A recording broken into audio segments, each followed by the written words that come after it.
¿Cómo estás? Bienvenido a una cápsula más de tu Universidad UNT México.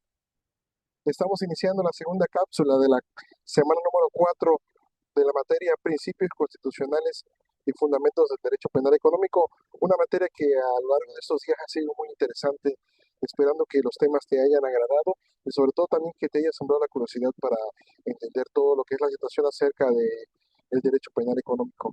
Y bueno, vamos a comenzar. Como comentaba hace un momento, estamos iniciando la cápsula número 2 de la semana 4 de la materia Principios Constitucionales y Fundamentos del Derecho Penal Económico de tu Universidad UNT México. Soy el maestro Osvaldo Aguilar Gómez, esperando que sea de tu agrado esta cápsula, agradeciendo de antemano también tu atención. Vamos a comenzar. Continuamos en la unidad número 7, aspectos éticos y sociales en el derecho penal económico. Y bueno, pues en la cápsula anterior nos quedamos en lo que son los fraudes contables. Ya platicamos hace un momento de que eso implica la alteración de los registros financieros de una empresa para ocultar información desfavorable, inflar los precios o evadir impuestos. Esto puede incluir la falsificación de documentación, la omisión de pasivos y valoración incorrecta de los activos. Como platicábamos hace un momento y pues esperando de que también por tu cuenta busques información adicional a estos temas, aunado a la información complementaria que te vamos a subir a la plataforma. Eh, Hay casos muy sonados últimamente en lo que es fraudes contables, pues no tan pues, de nacionalidad, no tan en el extranjero, no tan en otros países, sino también en la administración pública de tu localidad. Puede haber ese tipo de delitos, desde un delegado municipal, presidente, un gobernador, presidente de la República, eh, una empresa particular, un gerente de servicios, un gerente de proveedores, un gerente de compras. Esos delitos son delitos que se encuentran a la mano, a la vuelta de la esquina para aquellas personas que tienen la responsabilidad de, de cuidar sobre todo la integridad del patrimonio de una entidad financiera. Conducta de los profesionales del derecho. Los profesionales del derecho que ejercen en el ámbito penal, económico, tienen una responsabilidad especial al actuar con ética y profesionalismo. Esto implica evitar conflictos de intereses. Los abogados y asesores legales deben evitar situaciones en las que sus intereses personales puedan influir en sus decisiones profesionales. Esto requiere una gestión adecuada de los conflictos de intereses y la transparencia en la toma de decisiones. Asesorar de manera honesta y transparente. eh, los profesionales del derecho deben de proporcionar a sus clientes un asesoramiento honesto y transparente, informando de los riesgos y beneficios de sus acciones, evitando cualquier forma de engaño o manipulación y no participar en actividades ilegales. Los abogados y asesores legales tienen la obligación de no participar en actividades ilegales o que puedan perjudicar a terceros. Esto implica rechazar encargos que implican la comisión de un delito o la violación de normas éticas. Estas conductas de profesionales del derecho son responsabilidades que de antemano son inherentes a la profesión. ¿Por qué? Porque si sabemos que efectivamente hay licenciados, abogados, jueces que se han prestado a lo largo de mucho tiempo a solapar delitos, fraudes, sobornos, también existen personas que se han apegado mucho a los principios de ética y a los principios de honradez, y los cuales, en cierta manera, muchas veces por la misma sociedad, los mismos colegas, las mismas entidades, son señalados como traidores o simplemente son señalados como gente que no es grata para formar parte de un equipo de delincuentes, se podría decir, porque sí, cabe recalcar, son delincuentes de cuello blanco, son personas que se dedican y por mucho tiempo he estado en empresas, en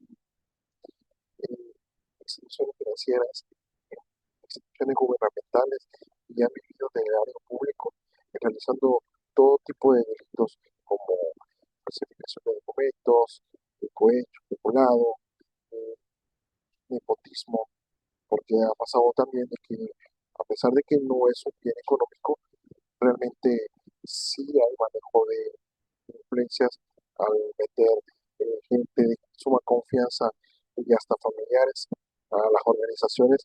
¿Para qué?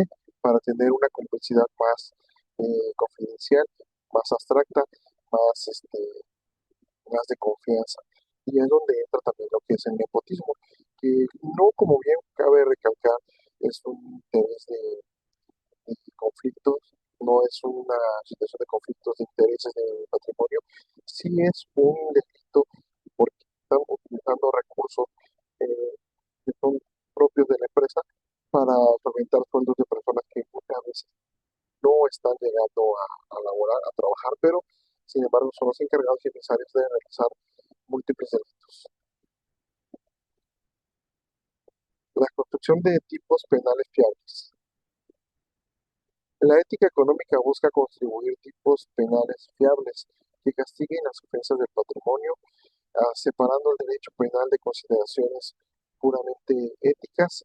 Esto implica que, en definición clara y precisa de los delitos, se fundamente que los delitos económicos estén definidos de manera clara y precisa en la ley para evitar interpretaciones ambiguas o arbitrarias, que es lo que ha pasado y está pasando y seguirá pasando mientras no se cambien algunas leyes eh, en el ámbito de fraudes fiscales, de sobornos y sobre todo de robo a la nación con el enriquecimiento ilícito de las personas que están en un cargo público. Esas personas muchas veces son enjuiciados, son encarcelados, son puestos en custodia, pero al final de cuentas la pena que cumplen es muy corta comparado con la magnitud del dinero, de los fraudes y de los prejuicios que ocasionaron a la nación, a la empresa, a las personas, a la confianza que se les da también. Esas personas muchas veces salen en libertad porque por lagunas que hay en las leyes y reglamentaciones y sobre todo en la aplicación de los delitos.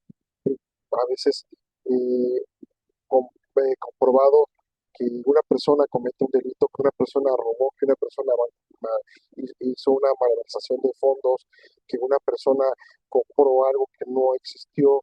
Inclusive hay casos de personas que eh, compran supuestamente maquinaria, mobiliario, hasta helicópteros, y no son encontrados, no son encontrados, no son comprobados, no son eh, evidenciados que estén físicamente.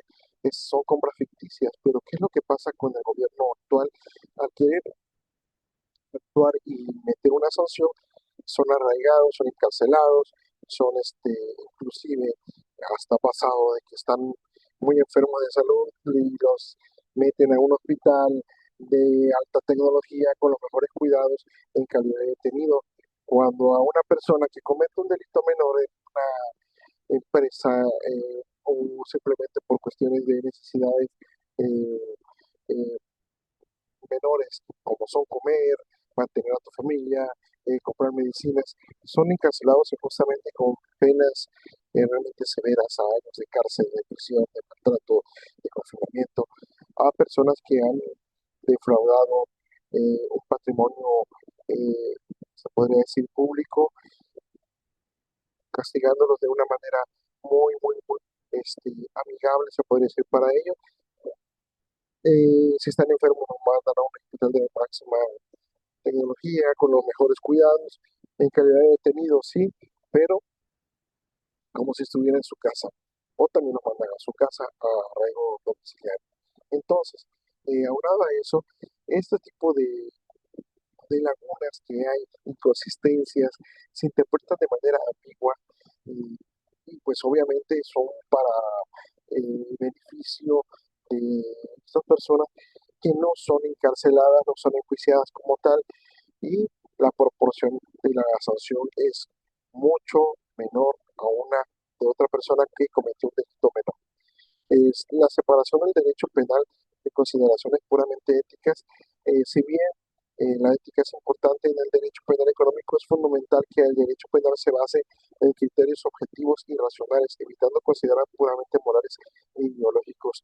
Ahí podría ser que se tendría que hacer un análisis realmente exhaustivo de las leyes, de las sanciones y sobre todo también de los procedimientos de estudio para un caso de un fraude fiscal o hasta incluir ciertos requisitos o cierto control en cuestiones eh, que se han venido manifestando, sobre todo en los últimos años, sobre todo en nuestro país, que es el enriquecimiento ilícito, la malversación de fondos, la procedencia de dinero por parte del crimen organizado, la opulencia, la complicidad con estos también.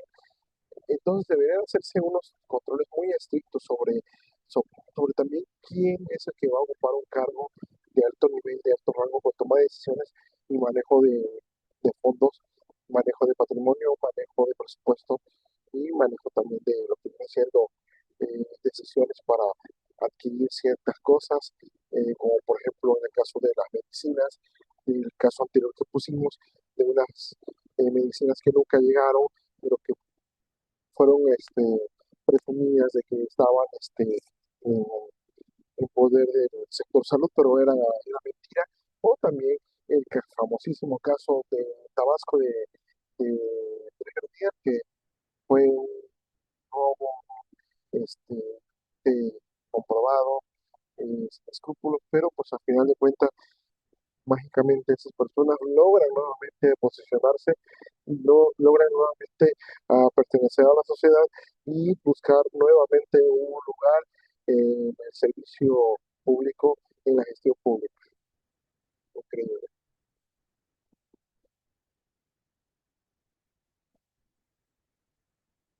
El punto 7.2 es la responsabilidad social corporativa, la prevención de los delitos económicos. La responsabilidad social corporativa eh, se ha convertido en un elemento crucial para las empresas modernas, trascendiendo de la mera búsqueda de beneficios económicos. En el contexto del derecho penal económico, la responsabilidad social corporativa juega un papel fundamental en la prevención de delitos económicos, promoviendo una cultura de integridad y ética empresarial. Esto es lo que se ha venido promoviendo desde hace mucho tiempo, cuando se han creado organismos de transparencia, de apego a la ética, al buen uso de los recursos, a las licitaciones correctamente realizadas, a las auditorías, pero ambiguamente, vagamente y sobre todo convenientemente estos organismos y estas funciones y estas actividades y estas reglamentaciones a la mera hora no pueden comprobar o no han comprobado un delito eh, con todas las de la ley donde este sea castigado para un servidor público. Definición de alcance de la responsabilidad social y corporativa. La responsabilidad social y corporativa se define como el compromiso voluntario de las empresas de adoptar prácticas empresariales éticas y sostenibles, teniendo en cuenta el impacto de sus actividades en la sociedad, el medio ambiente y los grupos de interés. Esto implica ir más allá del cumplimiento de las leyes y regulaciones, asumiendo una responsabilidad proactiva en la promoción del bienestar social y la protección del medio ambiente. En México existe mucho la corrupción, existe mucho el, el abandono de ciertas eh, prácticas de ética responsable, apego a legalidad, y porque uno de los factores principales es que realmente la empresa no ha hecho un mecanismo de responsabilidad social corporativa como se debe, no ha fomentado esta cultura que debe ser arraigada desde que la persona que va a ocupar un cargo público está estudiando. Debería de haber una cierta cultura o una reinvención de estas prácticas. En las empresas particulares, en empresas de alto nivel de atención hacia también las necesidades de los colaboradores, de los empleados, eh, se juega un papel importante en el aspecto de la responsabilidad social corporativa. ¿Cómo lo hacen? Por medio de eh, la motivación y incentivan la confianza, incentivan la cooperación como empresas de Estados Unidos que tienen el potencial, tienen también el ingreso, el recurso para invertir en lo que es la responsabilidad social corporativa, sembrando en sus empleados ética, principios y también sobre todo apego a las empresas de, como dicen por ahí, ponerse la camiseta. Organizan retiros, organizan reuniones familiares, organizan eventos, dan pláticas, conferencias, capacitan, incentivan a que se capacita, eh, dan bonos de puntualidad, dan bonos de caridad, dan bonos de ética. Ese tipo de situaciones ha hecho que en ciertas empresas los empleados no piensan dos veces a cometer un delito eh, o un fraude. ¿Por qué? Porque ellos eh, llegan a pensar de lo mucho que tienen que perder a prestarse a ese tipo de delitos. Sin embargo, sobre todo en el gobierno mexicano, no hay esa parte, esa reinvención, esa mención, esa valoración al servidor. Muchas veces, muchas de las personas que ocupan lugares altos eh, en el servicio público son personas que realmente fueron beneficiadas, fueron premiadas, fueron prácticamente llevadas ahí por un compromiso, un padrino. Y es ese tipo de cosas que se están evitando en los últimos años. Es una lucha realmente difícil por las malas costumbres que han existido desde los tiempos de la Revolución Mexicana, desde los tiempos de la Constitución de 1917, desde los tiempos de Benito Juárez, de Porfirio Díaz, que ha sido un manejo de poderes al antojo de quien está arriba. Es algo difícil, pero no imposible, sobre todo que vale la pena intentar, sobre todo para las nuevas generaciones. Ya los recursos ya son limitados, ya los presupuestos no son como antes, ya no hay opulencia, ya todo prácticamente está contado con los dedos de la mano. Y qué mejor que usarlo de una manera más óptima. Y sobre todo también aprender a respetar y a tratar de acrecentar eh, las cosas que son de las empresas y sobre todo los intereses también. Elementos claves de la RSC en la prevención de delitos económicos. Códigos de conducta y ética empresarial. Establecer códigos de conducta claros y precisos que guíen el comportamiento de los empleados y directivos, promoviendo la integridad, la transparencia y la rendición de cuentas. Como comentaba hace un momento, eh, aquí es donde entra lo que es promover la integridad. ¿De qué manera promover la integridad en algunas empresas? Como lo comentaba hace un momento, considerando a la empresa parte de tu vida, de tu familia, considerando al empleado, al colaborador como una pieza clave, una persona que impulsa el desarrollo, el crecimiento, al logro de metas, eh, involucrándola eh, con los empleados, con los directivos, habiendo cuentas claras, habiendo transparencia, habiendo una rendición de cuenta clara, objetiva y sobre todo también el valorar, el lugar, el espacio, la oportunidad. Esos son elementos claves para la, este tipo de conductas también y la prevención de los delitos económicos. Los programas de cumplimiento normativo, compliance, implementar programas de cumplimiento que aseguren el cumplimiento de las leyes, valga la redundancia, esto para regular y aplicar eh, la prevención de los delitos económicos, reducir el riesgo de sanciones y daños reputacionales. Recordemos que cada delito, cada escándalo, cada desfalco, cada fraude que se hace a una persona, que una institución se ve involucrada, eso causa daños reputacionales y sobre todo una reacción de la gente de incredulidad. Es importante que para que la empresa no pierda tanto económico, sino también eh, como imagen, como reputación y también pierda la credibilidad de la gente, es importante aplicar un programa normativo de confianza responsable para evitar este tipo de sanciones y sobre todo de actos reprobables. Debe de haber una debida diligencia donde se realicen exhaustivas investigaciones para identificar y evaluar los riesgos de los delitos económicos en las operaciones de la empresa, incluyendo la corrupción, el lavado de capitales y el fraude. Identificar de dónde viene, de dónde procede eh, un recurso, etiquetarlo, manejarlo, reportarlo y sobre todo usarlo adecuadamente. Esto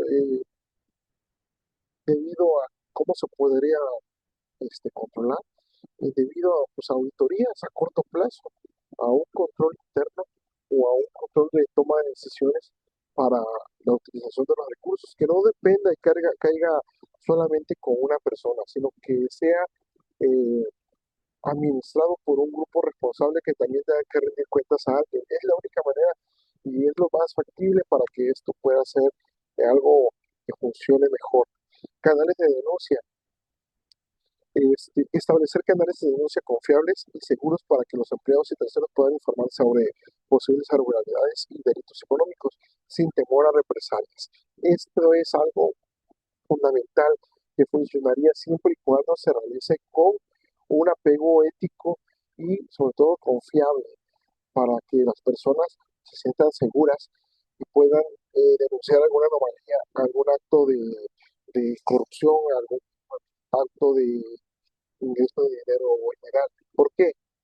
Porque yo como empleado estaré protegiendo mi empleo, estaré protegiendo a quien me paga, estaré protegiendo a quien me emplea, pero también estaré yo seguro a no ser acusado, señalado, tachado o hasta sancionado o, o y tome represalias también contra mí. Si se elabora un canal de denuncia apropiado, este podría mejorar la situación de muchas empresas y sobre todo también evitaría ciertas irregularidades que se hacen donde a veces muchos son involucrados de manera este, voluntaria a la fuerza. Formación y sensibilización. Proporcionar formación y sensibilización a los empleados sobre los riesgos de los delitos económicos y la importancia de la ética empresarial, fomentando una cultura de prevención y detección de irregularidades. Eso es lo que platicaba hace un momento respecto a la conciencia moral que debemos de tener como empleados de un organismo gubernamental, empresarial, que se dedica a las ventas, a la educación, que se dedica a algo que a la gestión pública, a la transformación. Debemos de tener un sentido de apego moral y ético a que prácticamente el empleado, la persona sea involucrada eh, de manera que sienta que es parte de algo importante, ¿sí? Y que al defraudar a esa empresa está defraudándose a sí mismo, está perjudicándose a sí mismo, está quitando ciertas cosas como son el trabajo, la tranquilidad, su seguridad en su patrimonio, su familia y ese tipo de cosas hay que sensibilizarlas en los trabajadores. Y bueno, pues hemos llegado al final de esta segunda cápsula de la cuarta semana que tu Universidad UNT México trae para ti. Yo soy el maestro Osvaldo Aguilar Gómez, me despido de ti, nos vemos en la próxima cápsula. Gracias.